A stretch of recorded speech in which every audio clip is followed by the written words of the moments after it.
The glass labyrinth rain pelted the neon-streaked streets of New Haven, a city that seemed to breathe betrayal with every flicker of its broken lamps. The skyline was a jagged wound of steel and glass, where corporations whispered lies in boardrooms and the underworld bled truths in alleyways. Adrian Veyra never wanted to come back. He had built a life far from this city, far from the shadows of his father's empire. But when the call came, the one that told him his younger sister, Elise, had been found dead in the river with her wrists bound by silver wire, something inside him snapped. It wasn't just grief, it was rage. The police dismissed it as another gang crime, just one of the countless bodies that floated through New Haven's veins. But Adrian knew better. His sister wasn't reckless, wasn't careless. She had been careful.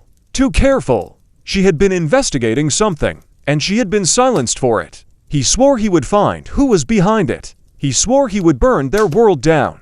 Part I. The return. Adrian stepped off the train, wearing a coat too thin for the storm and carrying nothing but a leather satchel. The city greeted him with hostility, the air thick with smoke, the ground slick with oil. He walked streets that had once been his childhood playground, now ruled by syndicates with names like Whispered Curses, the Serpents, the Glass Syndicate, the Dusk Rats. Every corner felt like a trap. Every stare was a question.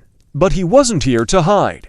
He wanted them to know he was back. He went first to Elise's apartment. Her walls were lined with old books and newspaper clippings, half-finished notes, scrawled in a leather-bound journal. Pages littered with words like Glass Syndicate deeper ties and boardroom corruption connection to murders. And one phrase, circled again and again until the pen nearly tore through the paper: the Labyrinth. Adrian didn't know what it meant, but he knew it had killed her. Party the labyrinth. The deeper Adrian dug, the more the city seemed to resist. His sister had been hunting something, a secret network hidden in plain sight. A labyrinth, not of walls, but of corporations, crime syndicates, and politicians bound together in a conspiracy so intricate that pulling one thread risked unraveling the whole city. The Glass Syndicate was at the heart of it. They controlled the ports, the smuggling routes, the trade in weapons and secrets alike. Their leader, Marcus Hale, was a man whispered about but rarely seen.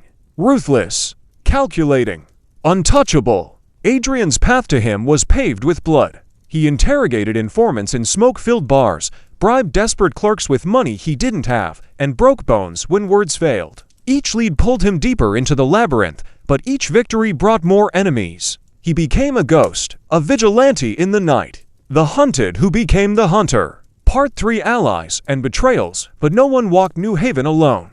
Adrian crossed paths with others who had their own vendettas. Lena, a hacker who had once worked for the syndicate until they left her brother for dead. Darius, a former detective who had been silenced when he got too close to the truth. And Jin, an enforcer who turned against his masters after seeing too many innocents slaughtered. Together, they formed a fragile alliance. Together, they started pulling at the threads of the glass labyrinth. But in New Haven, betrayal was inevitable. One by one, the labyrinth claimed them. Adrian discovered too late that one of his allies had been feeding information back to Hale all along. Ambushes closed in. Safe houses burned. And when the dust cleared, Adrian realized if he was going to win, he would have to walk into the very heart of the labyrinth alone.